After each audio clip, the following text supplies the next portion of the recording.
어떻게 하면 거듭남의 영으로 들어갈 수 있을까? 성경 안에 성경은 길과 진리와 생명이다 라고 적혀 있지만 사람들은 아직도 성경 안에서 길과 진리와 생명을 찾지 못했다.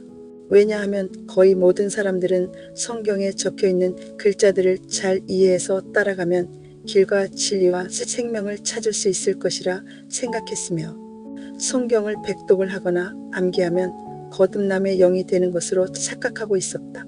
그렇게 수천 년을 흘러왔지만 사람들은 거의 거듭남의 영으로 들어가지 못했으며 전혀 다른 길을 가고 있다.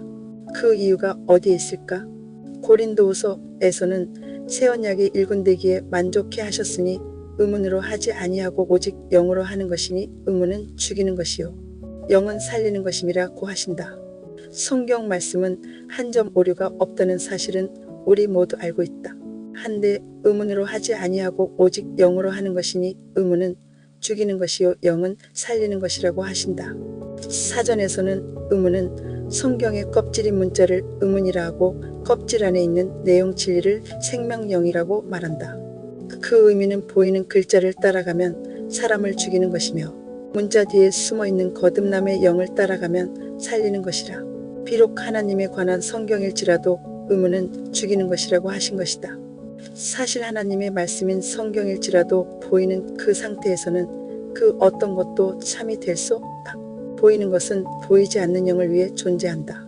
보이는 성경 글자의 껍질을 벗기고 거듭남의 영으로 들어가야 했는데 보이는 글자를 참이라 인정하고 해석하여 따라갔을 뿐 어떻게 글자의 껍질을 벗기고 영으로 들어가는지 방법을 제대로 알지 못했다.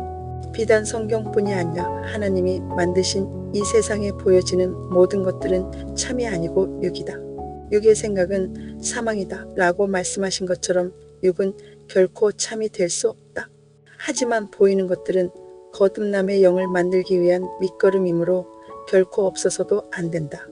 성경의 말씀은 진리지만 성경의 글자로는 어떻게 해서 진리에 도달한다는 과정의 내용은 없다. 성경은 각자의 삶을 하나님의 방법대로 살아가는 삶의 지침서일 뿐이다. 성경의 말씀은 결과이므로 과정은 각자의 삶을 하나님 방법대로 살아가면서 부대끼고 깨어지면서 인간의 껍질인 육이 찢어지고 거듭남의 영이 되는 것이다. 영의 눈이 떠지고 성경을 보면 성경이 길이요 진리요 생명이라는 사실을 알게 된다. 세상의 모든 이치가 보이는 것들을 통하여 참 영으로 들어가려면 모두가 각자 삶 가운데서 육의 껍질이 벗겨지는 과정을 통과하는 것이 원칙이다. 애벌레가 3번의 껍질을 벗고 나비가 되듯이 인간도 그렇게 거듭남의 영이 되기까지는 불에 넣었다 물에 넣었다 여러 번의 껍질을 벗어야 한다. 이 세상의 주인은 하나님이시고 하나님의 목적은 이 세상을 하나님 나라를 만드시는 것이다. 그중 인간을 만물의 영장으로 지정하시고 이 세상의 모든 것들을 통해 인간이 하나님을 닮도록 설정하셨다. 그리고 이 세상은 하나님이 기준이시고 기준이신 하나님을 닮지 않으면 이 세상을 살아갈 수 없도록 만드셨다. 그러므로 이 세상의 모든 것들은 인간을 포함하여 하나님을 닮기 위한 도구들이다.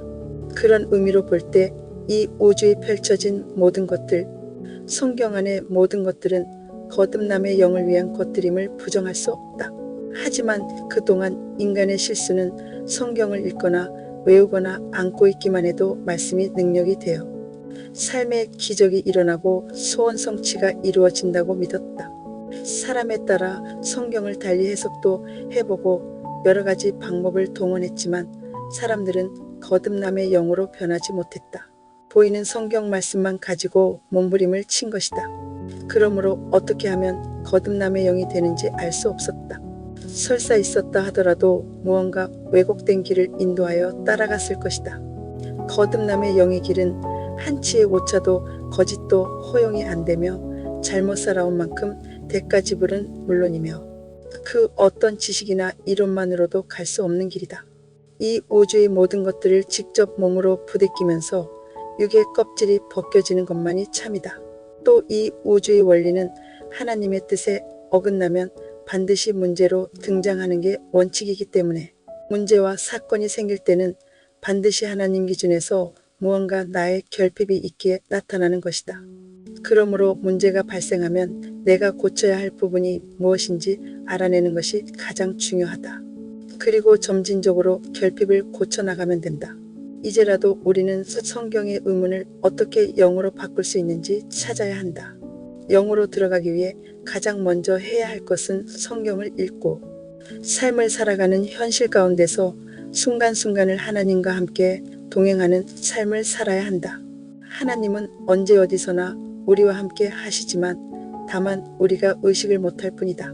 지금부터는 나의 모든 부분을 내가 아닌 거듭남의 영으로 탈바꿈되기 위하여 무슨 말을 하든 나의 생각을 앞세우지 말고 한 발 뒤로 물러서서 하나님께서 원하시는 것이 어떤 것일까를 찾아서 말과 행동을 해야 한다. 그것이 습관처럼 몸에 배어 언젠가는 내가 없어지고 거듭남의 예수님의 영으로 할 수 있을 때까지 가야 하는 것이다. 가다 보면 실수할 경우도 많이 있지만 실수를 두려워할 필요 없다. 실수를 해야 고쳐지기 때문이다. 그것이 영으로 입문하는 첫걸음이다. 두 번째, 현실 가운데 찾아오는 사건, 사고는 나의 결핍을 알려주는 하나님의 음성이므로 될수록 신속하게 대처하여 문제 가운데서 하나님 보시기에 나의 무엇이 잘못되었는지 찾아서 날마다 고쳐가면서 한 발자국 한 발자국 거듭남의 영으로 들어가야 한다. 그러한 문제들은 인간이 하나님을 완전히 닮을 때까지는 종결이 안 된다. 그래서 인간은 어찌 보면 날마다 고쳐지기 위해서 태어났다고 해도 틀린 말이 아니다. 사실 그 길은 쉽지 않다. 하지만 하나님의 영을 닮으려면 누구든지 기필코 그 길을 가야만 한다. 영적인 길을 가려고 마음만 먹어도 주변이 들썩들썩하는 것을 보면서 살아 역사하시는 하나님을 느끼게 된다. 그 길을 따라가다 보면 신기하게도 여기저기서 문제들과 사건들이 나타나기 때문이다. 세 번째, 문제를 피하거나 기도해서 쫓아내면 안 된다. 문제와 맞닥뜨려 아픔도 각오해야 한다. 그 아픔은 육체가 찢겨지기 때문에 오는 아픔이다. 하지만 그렇다 할지라도 걱정할 것은 없다.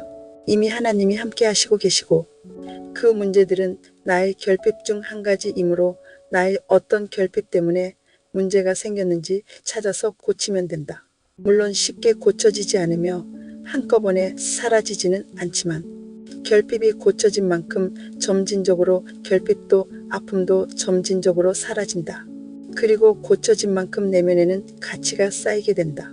그렇게 어느 정도 시간이 가게 되면 문제와 사건은 나를 나대게 하는 보화라는 사실을 알게 된다. 비교적 융통성이 없거나 순수한 사람은 문제들이 잘 나타날 수 있지만 오랫동안 모든 것들을 육을 사용하여 살았던 사람들은 육이 이미 그렇게 길들여져 있으므로 한동안은 문제와 사건들이 안 나타날 수도 있다. 더구나 육체로 보고 듣는 것을 잘했던 사람들은 육이 그런 쪽으로 많이 발달되어 깨어지고 부셔지는 게 쉽지 않을 수도 있다. 문제가 안 나타난다고 좋아할 것은 없다. 육을 원점으로 돌리는데 시간이 많이 걸려야 하기 때문이며 문제가 나타날 때까지는 더 많은 시간이 필요하다. 거듭남의 영으로 들어가는 관문 중 몇 가지를 살펴보았다. 가장 기초적인 부분이므로 실천하면서 조금씩 앞으로 나아가면 된다.